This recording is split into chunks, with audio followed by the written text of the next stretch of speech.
Are live going? We are live. So I want to welcome everyone today to our discussion that we'll be having around diversity, equity, and inclusion inside of Rotary. My name is Jamie Hollis. I have the honor of facilitating this conversation today and over the course of our next 6 sessions that will dive into topics around diversity, equity, and inclusion. I'd also like to take a moment to introduce the other folks that you're seeing on the screen with us today. These are members of the Rotary Club that have volunteered to lean into this work and really guide us through this series with some facilitated discussions with DEI experts that we have lined up over the next 6 weeks. And so with that, I'd like to start. We have Kim McCoy. Kim is a member of the Poulsbo Rotary and Executive Director of Path from Poverty. Next, I'd like to introduce Brianne Martinez. Brianne is an Assistant Governor of Rotary District 5020 and a past president of the Kingston Rotary Club. Also with us on the line today, I'd like to introduce Rob Gelder. Rob is a past president of the Poulsbo Rotary Club, and he is also a business consultant in this area. Also on the line with us today is Dan Whedon. Dan is a past president of the Poulsbo Rotary Club and a business consultant here in the area. And let me just back up. I misspoke there. Rob is one of our Kitsap commissioners. So just wanted to point that out, that important work that he does. And so with that, I want to welcome you all in. This has been an extraordinary year that we have all experienced, unlike any other that I can think of in our history. From the unexpected pandemic that hit our community first and very hard. We've seen systemic inequality show up throughout all of our systems as communities of color and women are getting the brunt of this pandemic and the impact. And we have seen that it is a long-going issue that didn't just come about because of the pandemic, but the pandemic has really highlighted long-standing and historical issues that we have within our country.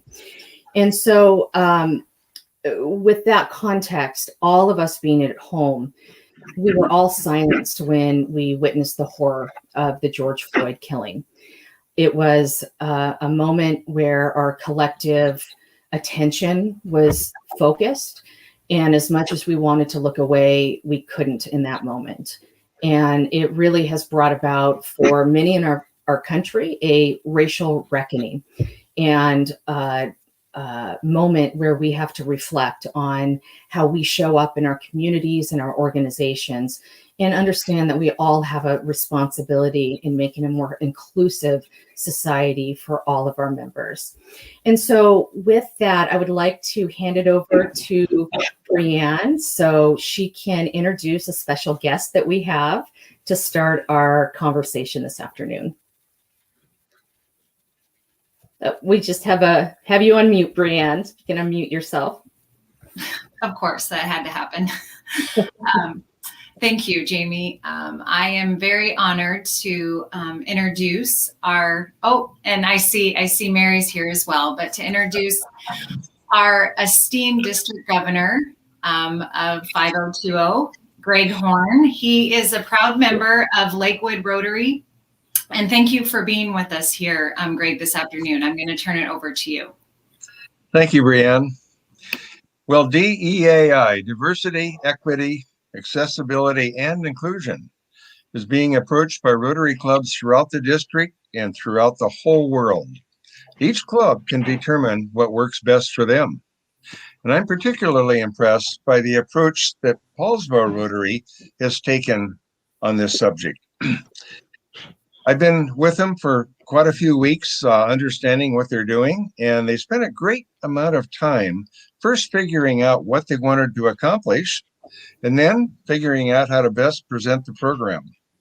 I will be joining every week beginning today and for the next 5 weeks to discover what they're going to have to say about DEAI. And I'm very, very thrilled to be part of this district and have this club take this great stance on DEAI.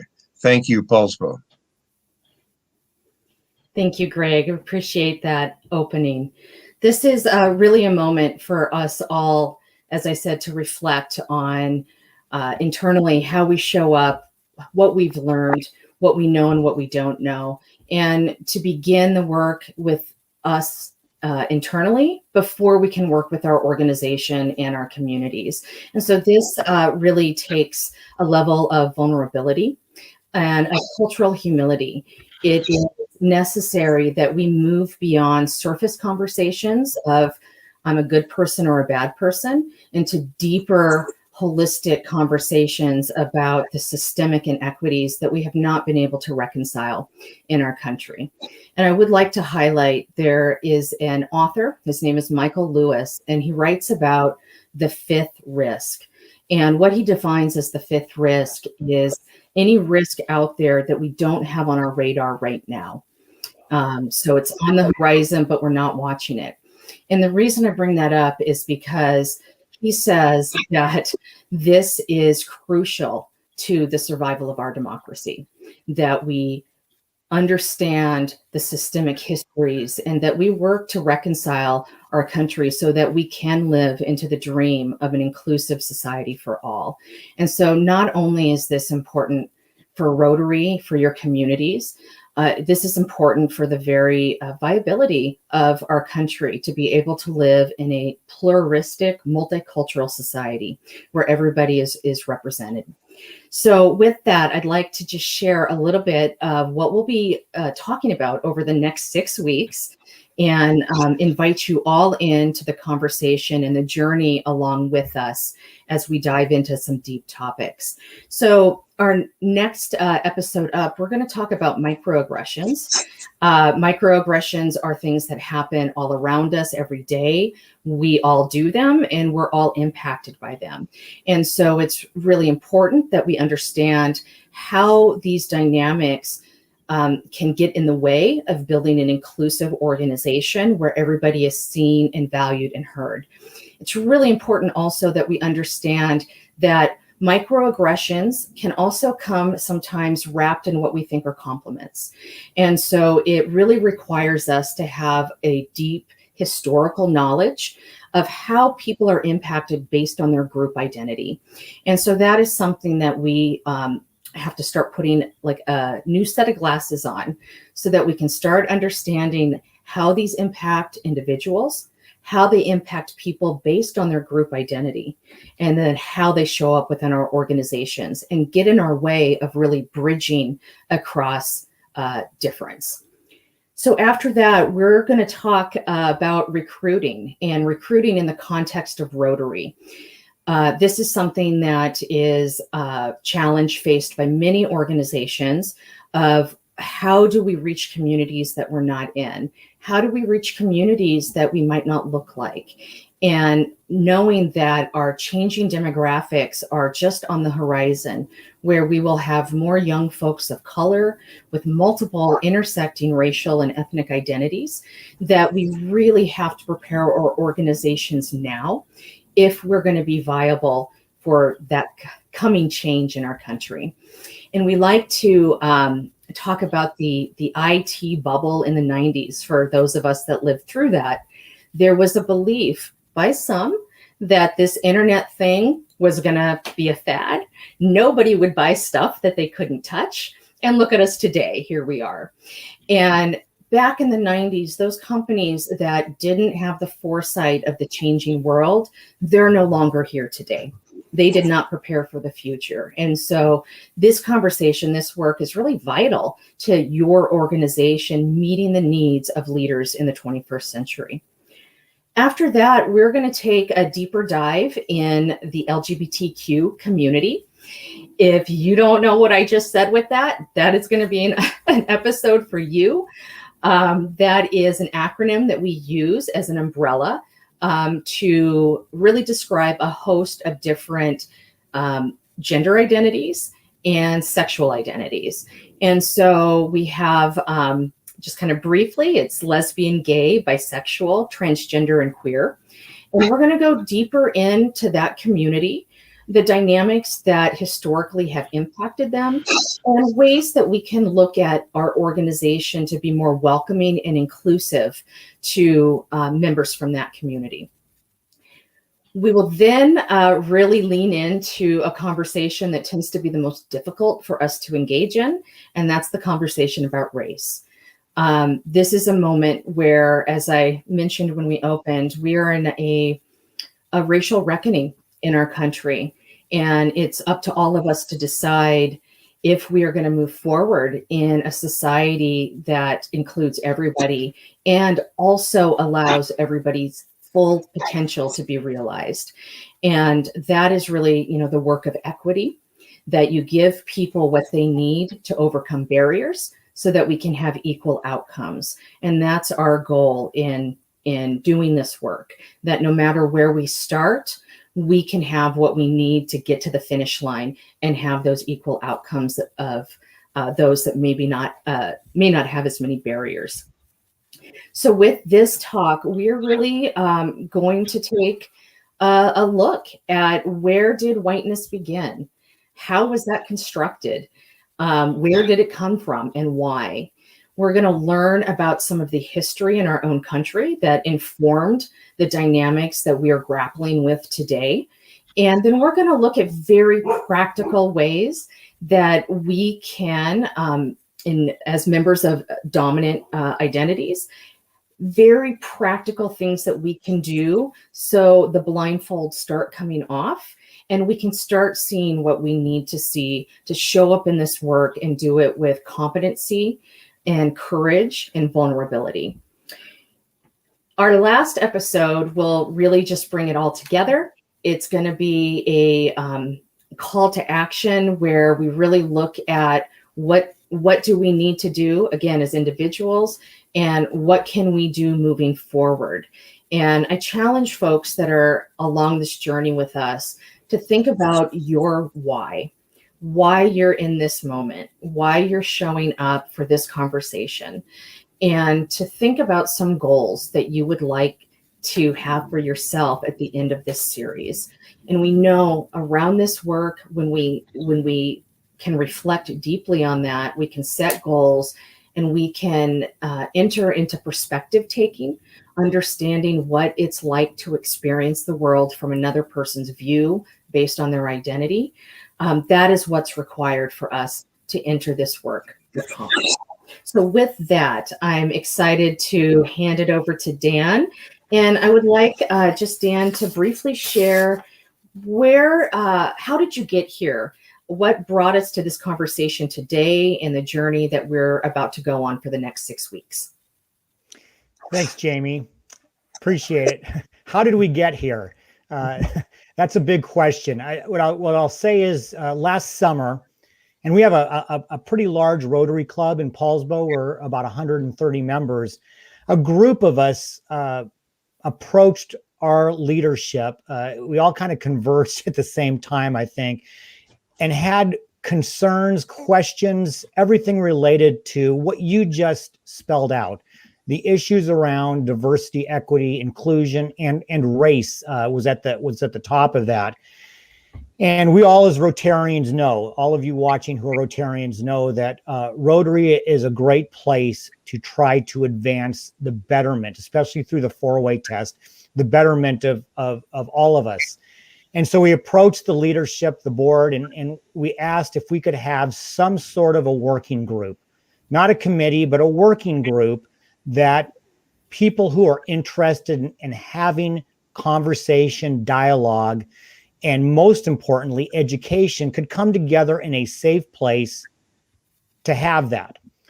The board approved, and our club was overwhelmingly supportive of it. And so about 8 months ago now, 9 months ago, we started down the road of education. This is how we got here today. We realized in the beginning, we didn't know what we didn't know. Most of us didn't know what we thought. And we started by educating ourselves, by meeting every other week and having conversations and bringing in guest speakers and bringing in Rotarians who we had in our own club, sharing their stories. And over the course of the next 5 or 6 months, we realized that we were starting to learn, but just really scratching the surface. However, as we all as Rotarians know, we're people of action. And we got to a point that while we were interested still in learning, we felt like we needed to take a next step. And so what came out of that was this series, was an opportunity to share conversations, to educate, not necessarily by bringing in speakers to speak, but to have real conversations. That's why we're all hosting, to have real conversations, to have call to actions, and to have other Rotarians take a look at themselves, their clubs, and their communities. And that's what the hope of this series is, Jamie, is that we've gone from a part of not only are we educating, but now hopefully we'll be able to look within ourselves and within our own clubs and our communities to advance diversity, equity, and inclusion and accessibility. Greg threw me on that one. I hadn't heard that one yet, so that's great. That we're able to do that within our communities, and that's the hope of this series. Great, Dan. Thank you for sharing that with us, our path that has led us here. I'd like to invite in some of our other Rotarians who will be leaning into our conversations. So maybe I can ask Brianne to step forward and share what is your why for leaning into this work that can often be uncomfortable, but so necessary within our communities now. Sure. Well, the why, I think, it feels, very big. I will say that, for me, when I think of my why, sometimes, I think of personal and maybe professional or, but it really all is the very same. And, racism is definitely a big part of my why I'm here. I think a big part of my why is, leaning into this work is, the biases, the assumptions that occur on an everyday basis, that I see, that I think we all see, and that could be, a kid bullying another kid at school. It could be that we see that people are discredited because they look different than us, or they sound different than us, or they believe different than us. And, that is a big piece of my why. And I think through this journey also, within myself, recognizing, biases that I'm holding and really wanting, like Dan said, that education and that awareness piece, and want to really work to replace those biases. And I feel truly that, it really starts with showing up, and if we show up and if we can, have those often very uncomfortable conversations, that's really going to help us to work to create a more accepting and inclusive culture.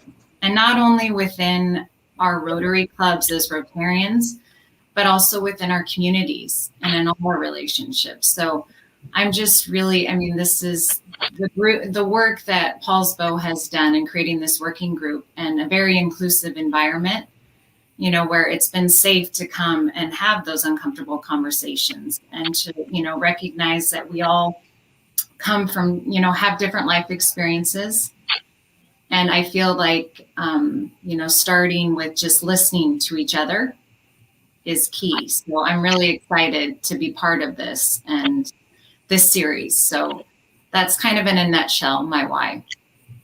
Great. Thank you. I appreciate you sharing that. Let's go up to Kim. If Kim could share your why in this moment. Yeah, thank you, Jamie. I have a unique sort of position, I think, in that first of all, we're all Rotarians and we are full of love, and we have the 4-way test, and we have the great model of service above self, and we have all these wonderful things. And we have really, really, really great people across the world in Rotary. In my club, Dan said there's 130 people. I happen to be one of a few people of color. I happen to be one of two African Americans in the club. So I've been doing this work for a really long time, diversity work since the early 80s or so, going way back a long time ago. But when Dan got really excited and he called me up and said, oh my goodness, like, we've got to do something. Will you join us? Will you be a part of this? Of course I'll be a part of this, of course. So my why has been there for a really long time. Diversity, equity, inclusion is important. Being unique in terms of walking into a club and shaking hands with folks, but having it be a place where, I'll be real honest, it was a little challenging at first. It's a little challenging. Folks, they don't greet and meet the way that I do if they came to sort of my party, right? You know what I mean? It's very, very different.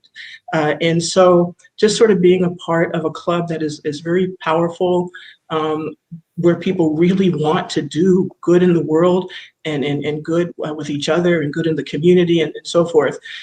And for me, the why is really this, with this being on this particular initiative, if you would. I hear folks in my club say, right after the George Floyd thing, say, we've got to do something about Black on Black crime. And I'm looking around going, we live in Poulsbo, Kingston, we live in, and stuff like that. And it was, okay, yeah. So travel with me then to Baltimore, travel with me to, but in our community, my house was burglarized a while ago, and I actually know who did it, some white kids in the neighborhood. I didn't call it white on black crime, but this is our community.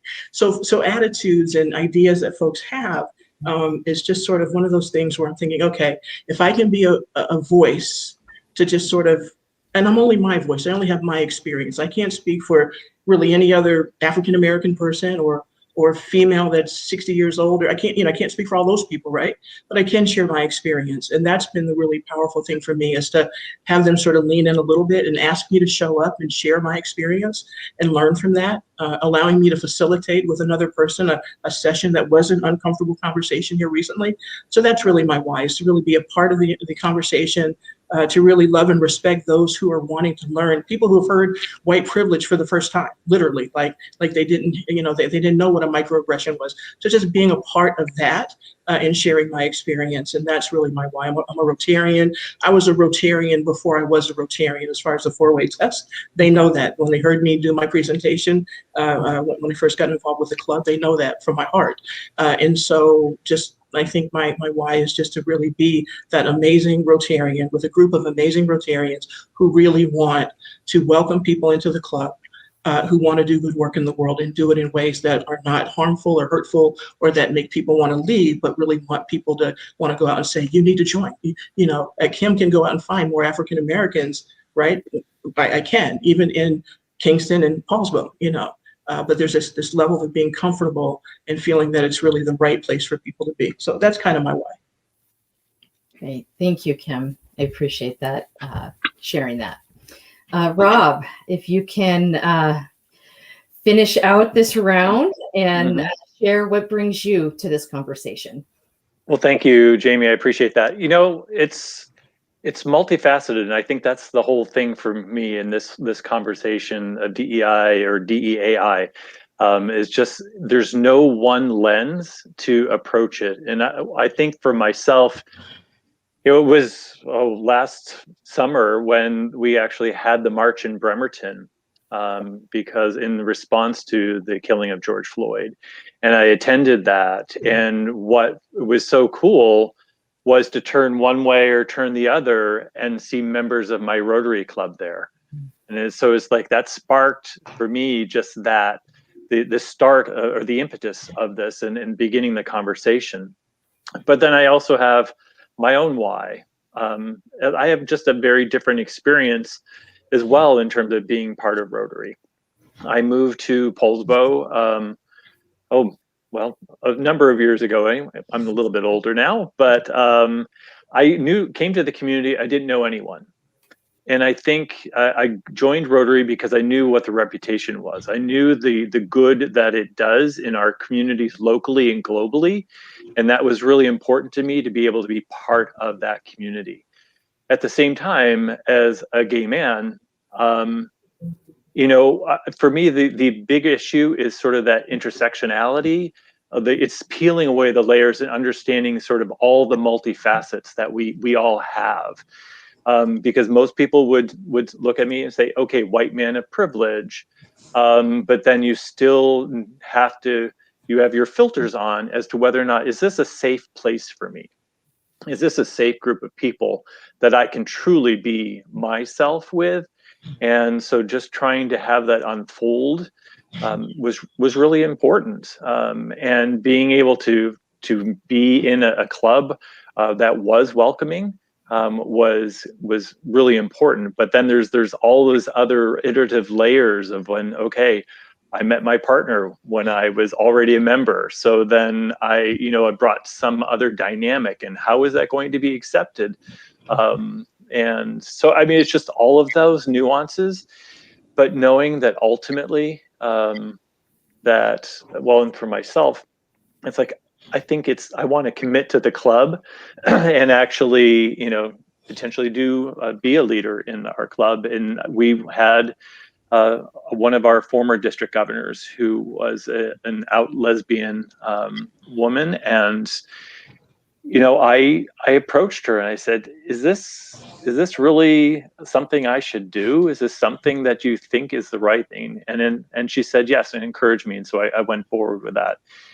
That all to say that I think ultimately for me, it's trying to make sure it is having those difficult conversations. It's understanding that what you don't see the whole story. You don't know everything about everyone, but we have this built-in innate learned experience in many ways, just sort of to see someone and size them up and know everything and then compartmentalize. And I think the biggest part of this work is to start to break down those compartments. Yeah, absolutely. And I actually forgot to ask Dan when we started with him. So I'd like to invite Dan in and have Dan share his why in this moment. Thanks, Jamie. My why actually was triggered by my daughter asking or telling me something very, very poignantly. And it came after the back-to-back Ahmaud Arbery and George Floyd. Something within me was triggered, an anger, just a real anger. And, I do remember Rodney King. I remember even some names of people I don't remember to this day or hadn't. And I don't know what it was about the February and March of Ahmaud Arbery and George Floyd that just enraged me. I was very angry. And my daughter was visiting, and we talked about it, which we often have in the past. And she looked at me and said, "So what are you going to do about it?" And I said, "What?" She said, "What are you going to do about it?" When you're usually moved in such a way, you do something. So now what? And so that was really what started me down the path of talking to other members of our club about creating the working group, because I just really felt after 27 years of being in Rotary that if there was an organization that could do something, it was us. And like I said, I don't know what it was this time. Maybe it was partly because we were isolated and there was more attention. We could slow down, but there was something inside of me that moved me to that. And as we kept going down the path, I kept learning more and more. Kim mentioned there were many who hadn't heard the words white privilege. Well, I was one of them. I didn't know what Juneteenth was. I saw it on my electronic calendar, but I didn't know what that meant. And so as we kept going through this, it was like I was learning all over again. And the more I learned, the more I wanted to become more involved. One of the things that was said was checking out our own internal biases. And I realized probably more for the first time in my life than ever, what some of the internal biases I have are, and how I need to approach those in order to make myself a better human. So my why really came out of an anger situation that spurred me to want to do some action. And now I'm really committed to and passionate about. So thank you for asking. Yeah, thank you. Thank you very much. And I think that, brings up some important topics where, as you shared, you didn't know what white privilege meant 6 months ago, that this has been what I call an awakening that's happening, I think, in a lot of folks, that the dynamics are just different this time, where we really saw the inhumanity of the act and the absolute humanity of George Floyd in that moment. And, I think of the Whitney Houston song, Children of the Future. We need to let our kids lead. Our kids have a clarity that some of us do not have. And I think it's important that, we understand that we are all products of this system. We were born into a system that we didn't ask for, into identities we didn't ask for, into constructed systems that will privilege some that we didn't ask for. But once we have an awareness that we do get something based on our identity that other people don't, that's when we have a responsibility, right? We have a responsibility to use whatever that power we have in our sphere to make this world a more inclusive and accepting place where everybody can live into their authentic self. And I think Dan mentioned that, to truly, show up in your full self. You don't have to put part of your identity on the shelf to be accepted. And so this work is really crucial, but it's also crucial that we understand that we are the product of that system. So as Dan mentioned, if you are just learning about these things Juneteenth for the first time, that is because that's how the system is constructed. It is meant to be that way. And so I challenge all of us to really think and flip the question: is the system broken? Or is the system working exactly like it's designed to create unequal outcomes? And if we frame that, the solution looks different depending on that frame of understanding. And so, this is, again, not about us being good people or bad people. We are all biased. I've done trainings like this for about 15 plus years. And I usually start this off by saying, if you have a pulse, you're biased. And that is just the way it is. It's a way that we have adapted to survive, to take in millions of sensory inputs every second, to discern and act upon those. And so we are trained to group people together, to see somebody and try to put them in the box. And I think this is where we're all called to reflect. Is that file correct? Do I have corrupted data in that file? So when I'm meeting somebody who's new and I'm putting them in that file in my brain, is that actually true? Right? And so I think back to your 4-way test. What is the truth? What is the truth of the history in our country? What is the truth about the systems that have been created? And what is the truth about the nature of this that is designed to keep us apart? They do not. Coming together to talk about this is not what the system wants, right? That creation of keeping us apart. And so this is really a moment that we are called to build bridges, and to build bridges into communities that are different than ours, and to really think about, how did I learn about that group of people? And if it is one story that you have in your mind that you lay on a whole group of people, that's a red flag that you have some work to do.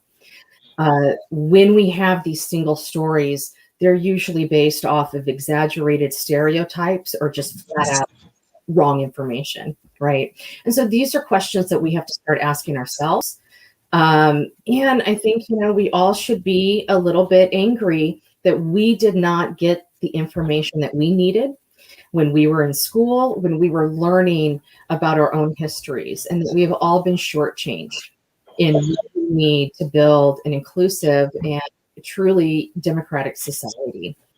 And so I would like to, I think, now transition to another question that I have for folks here. And I'm wondering, as we listen to your whys and what brought you here, how do you see this work around learning about issues of diversity, equity, and inclusion? How does that really overlay with the mission and the vision that you're called to do as Rotarians through that four-way test? And just wondering if folks can share a little bit about that, because that is a very unique cultural value in Rotary, and it's something that can be your North Star in this work. So maybe we'll start with Dan, since we ended with Dan last time. We'll start with Dan this time. And how do you see this moving forward with Rotary and your test? Well, the four-way test is certainly important to all of us who are Rotarians. And, Kim mentioned that she was living that before. And I think there's a lot of people who are non-Rotarians who are. I guess what I'd like to say is I really wanted to look inward at our own club and how we treat each other internally when it comes to the four-way test. And I have to say, and Kim, I hope I don't embarrass you, but you become kind of a hero to me over the last several months. I've learned so much from you. And one of the things that Kim talked about was microaggressions. And Jamie, you talked about that's going to be our first, next week, that's going to be our first session around this.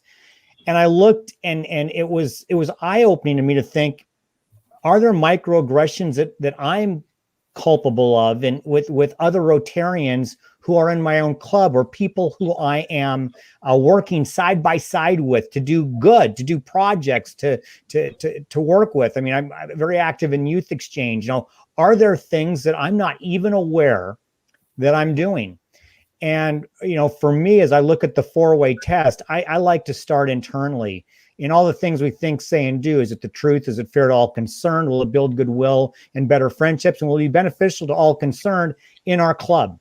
And that's where I really wanted to start. And so I think we can start individually looking at our own clubs internally. How welcoming are we? Are there things that we could do better in treating others more welcoming and more inclusively? So that's how I see it, Jamie. Thanks, Dan.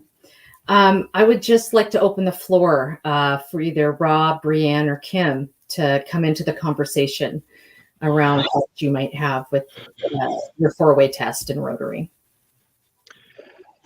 Well, I'll just jump in if I can. In terms of this work of DEI and the work of Rotary, I think the value is that inward turn and sort of doing that look to make sure that we've got it dialed in. We're starting to break things down, but then it's sort of how do we take those learnings and move it outward?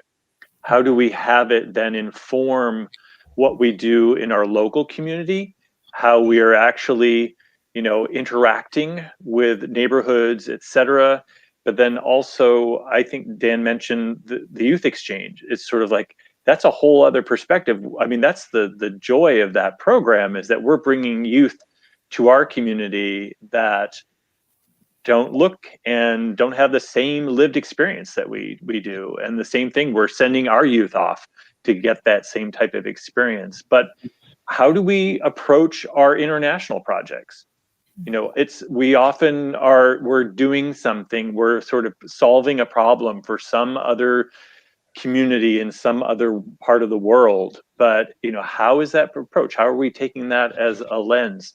So I think that would be really helpful to inform all of that. Yeah. Thank you. Invite Kim or Brianne to step in.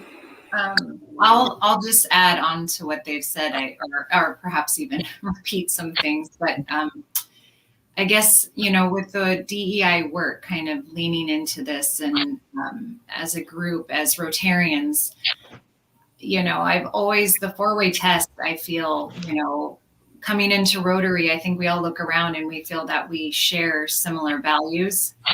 And that four-way test, I look at that as something that can be applied, whether we're at our Rotary meeting interacting with other Rotarians, or, I'm at my kid's school, or wherever we are in our, in our interactions with people. And I truly believe, kind of like you said, Jamie, that it is our North Star.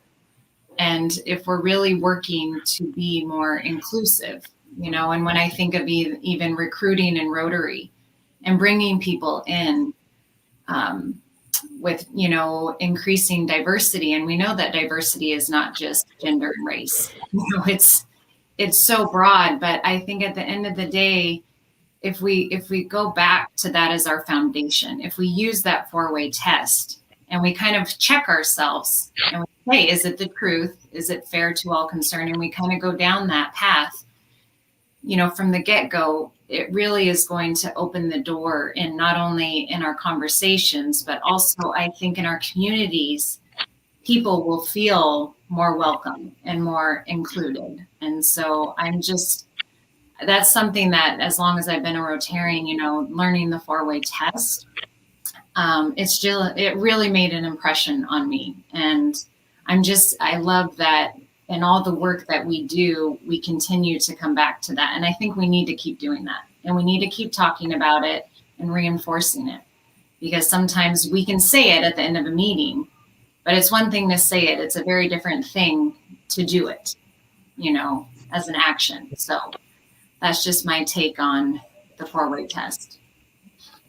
What I like is that we're taking that four-way test and we're looking at it differently now, right? Just in the last several months or year, we're looking at it now through the DEI lens, right? We weren't doing that before, right? So we're adding this layer, this really important layer on top of that. And I think this series is going to really help us to achieve some of the things that we're talking about, that internal look, that understanding around microaggressions or different types of diversity or so forth. So we continue to have that internal kind of look, but we're layering that inside now of the four-way test, which is powerful. That is a very powerful thing. Now you take this work and you take our new individual and sort of collective understanding and you put that together, it's even more powerful than ever before, right? So one of the things about our club, which I really love, we have some individuals that are just so they're jolly, they're just really happy people, and they joke and they play and they what have you, and so when it comes to like the microaggressions, you sort of wonder, if somebody realizes that when they were joking, and I'll talk about that, was that something that made me go, whoa, was that like was that a joke or not? So I'm really, I know Dan is interested in learning more about that, but that's one of the things that kind of stands out for me, is that we're just a fun, for the most part, group of people, a lot of sort of going back and forth and bantering and having fun, and so forth. And I'll give an example just for Dan, because I know that this is important to you, because you brought it up a couple times, but to have someone who I love and respect and whatever, hear me talk or give a presentation or something, and then we have a side conversation and I'm told, you are so articulate. I mean, am I not supposed to be? Right? What is so different about that presentation I gave than the one that Dan gave or Rob gave or Jamie, So those are the kind of things that, and I think, again, layering that four-way test, understanding and having these deeper conversations, the study that people are doing, the learning that we're doing, we're leveling it up for Rotary. We're leveling it up in a really good way. Yeah. And, I think this is a good time to also ground ourselves in the research. And the Harvard Business Review has a lot of research around diversity and the impact that it has on organizations. And we know from numerous global studies, the more diverse your organization is, the more innovative you are, the more creative you are, and the better understanding that you have of communities that are not like yours, right? So literally just having representation in your organization gives you a new lens in which to do your work through. I think this is also, a good time to remind folks that as many have shared on this call, Rotary is filled with good folks who want to do good work, who are giving of their time and their energy and their talents to do good in their communities and around the world. And so again, I just bring us back to the conversation that this is not about good people or bad people. This is about how we all sometimes fall down and how we all have gaps in our understanding of other people and their experience that may be different than our own. I will also, just on a personal note, my partner is a Black man. We have 2 kids, and this work, this has to happen for the safety of my family, of my kids, so they can grow up in a world where they can have the same experience and they can be treated the same way and they can live in a fearless life. This is crucial. And so I bring it back to, this is about our internal work. This is about making Rotary a better and more inclusive place. But in the end, this is about saving people's lives. And this is about people really, truly being valued in the same way, no matter what that surface outer exterior looks like. And again, I think it's also a time to reflect that we all have multiple identities. Some of them are obvious on the outside, some of them aren't. They all intersect and they help inform how we navigate systems, privileges that we have, barriers that we have. And we are all beings that have some privilege and some oppression. It's not one or the other, it's a mixture of all. And so our goal in this really is to increase our understanding, right, of our own personal privilege and create allyship, partnership, and collaboration across identity difference so that we all build the community that I think we all want for our children and that we want for ourselves in this country. And so this is very real for me. I know it's real for folks on this call. I would really look at this as a gift for people who will be going on this journey with us, that folks on this call and the experts we have lined up will be sharing how they experience the world, how that might be different. And it can be an uncomfortable conversation. And that is a necessity, that leaning into that discomfort, that is required for this work. This work cannot be done from comfort.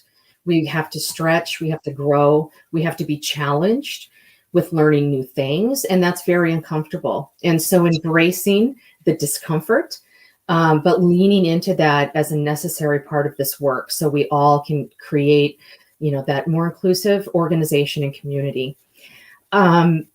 So I think as we wrap up with maybe our last 10 minutes or so, I would like to turn it back over to Dan and have Dan share a little bit about the plans that you have for the Rotary Club after we go through this series, and just share some of that work with the folks on the call with us. And then we'll wrap up our call just with a few suggestions of some resources that people can engage in if they want to start their learning tonight and not wait for our series. So with that, Dan, we'll have you share that with us. Thank you. Yeah, and still come to the other, get the books, get the resources, but still come every Tuesday if you can. We'd still love to have you. As I mentioned earlier, one of the thoughts we had was we didn't want to sit here and really just pontificate in a way. We wanted to be able to offer ideas, concepts, topics, hard conversations, opportunities to look inward within our own selves, our clubs, and our communities. And after each segment also provide opportunities for us to take some action. So our hope and our desire is that after each of the next sessions, we're going to give you something to consider, whether it's yourself individually, whether it's something you might take back to your club, but something to take a look at internally and say, what would be our next step? So, Kim's got microaggressions next week and has a great guest coming out of that. What is one step that you could take when we go into Brian and talking about recruiting? Is there one thing that we can do as a club moving forward, maybe with our membership committee? And then Rob is going to be talking about LGBTQ plus. That might be an opportunity to look inward again and say, how are we responding to this group? Is there something more we can do? And then after my conversation with my guest and talking about the concept of whiteness, is that something that we can bring in as maybe a speaker or something? So at the end of each session, we'd like you to have a chance to move forward. And then after the very end, we're going to have a real call to action that hopefully then we will come back again in 6 months and see, how did we all do? How did we improve? And I'm a big believer in what I call the 1% solution. If we can improve by 1% every day, in 70 days will be twice as good, right? And so if we can find little ways that every day we as individuals, as clubs, and as communities are 1% better in this area, that's what we're looking for. We want to have growth and we want it to be lasting and sustaining growth. So we're going to challenge you. We're going to ask you to think. We're going to ask you to maybe take some actions so that we as a Rotary community can improve our own clubs and communities. Thanks, Dan. I am so excited to be along this journey with all of you, and am really looking forward to our conversations with the folks that we have lined up from communities around Washington State. It will be very, as Dan said, action-oriented. Talk is important, but action needs to come out of that. And so very excited to be sharing all of this with our communities here and Rotary across the country and across the world. We saw this last year that the impact of COVID-19 and the killing of George Floyd, it didn't stay contained to our country. The impact was felt around the world. And it will take a collective solution, right, for us to really meet the challenges of the 21st century, the big challenges ahead of us, where we need to come together across difference and solve big problems, big issues of our day. So with that, I want to, as I just reach back on my bookshelf, that's not a team's background, it's an actual bookshelf. I wanted to leave some folks with some next steps that you can take to engage in kind of on your own learning journey parallel to what we'll be offering. The first one I'd like to just share, and hope you can see it. It is The Sum of Us, What Racism Costs Everybody. This is a fairly new book on the market. And this is so important, especially for those of us that are white showing up in this conversation, that we have to understand that we too are racialized beings and that we are hurt by racism as well. We also have to recognize and own that racism is a white person's problem in this country, and it gets impacted into communities of color, right? So the work cannot be left to communities of color to solve. White folks need to take up the mantle and need to do this work and talk, to their family, to their communities, and people who look like them. And this book will help you start on that journey to understand more deeply how we're all impacted by these systems. The next book I just want to put up, this is The Habits of Whiteness. And this is a book that Dan will be engaging with the author in his session. It's a wonderful really part history and part very practical steps. This is what we can do every day. And so for those of us that don't know where the idea of whiteness came, what that was born out of, this is going to give you some of that history to really understand that it is a uniquely American creation, and that it is not necessarily about identity, but it's about power. And that is where the beginning of this creation comes from. And so in this work, I challenge folks to really engage in learning about how these systems were constructed, and challenge yourself to look at your own blind spots, see what is missing, right, in what we know, and then really commit and engage in this work. And it's going to be hard. We're going to make mistakes. And we're also, going to engage in tough conversations. And so, if it is our time to fall down and make a mistake, understand that we may have had the best intent, yet our impact was harmful. And we want to stay in our intent, but we need to own our impact. And so, that is what this series is really moving us into, is how we care and see other people, and how that begins with us and seeing people in an authentic way. The one last thing I would like to share, and this is actually not a book, it's a documentary. It's called Poverty Inc. INC. It is a documentary that challenges us to all explore really looking at global charity and understanding the complex dynamics, and really thinking about a different way of engaging in this work in a way that benefits all involved. And so you can find that, I think, on Prime and Netflix. It's accessible, online, and that would be a great starting point. Also for Rotary, being that service organization that's not only working in your community, but working globally, to start some learning around that global system and how we can show up to make true and positive impact in communities across our state, across our country, and across our world. And so with that, that brings us to the end of our first session. This is just the beginning. As we said earlier, this is setting the stage. What is to come in the next 6 weeks? I challenge us all to really dig deep, look inside, and also to check our rebuttal brain. So if you are hearing things and you might not initially agree, hold that rebuttal brain, hold it back, and be open to hearing new information. And when, we have these difficult conversations and we're called to account, consider that a gift, that people come to us because they care about our relationship. We mean important things to each other. And when we engage in these difficult conversations, it's because we value each other and we want to have that relationship that we can fully be seen and recognized.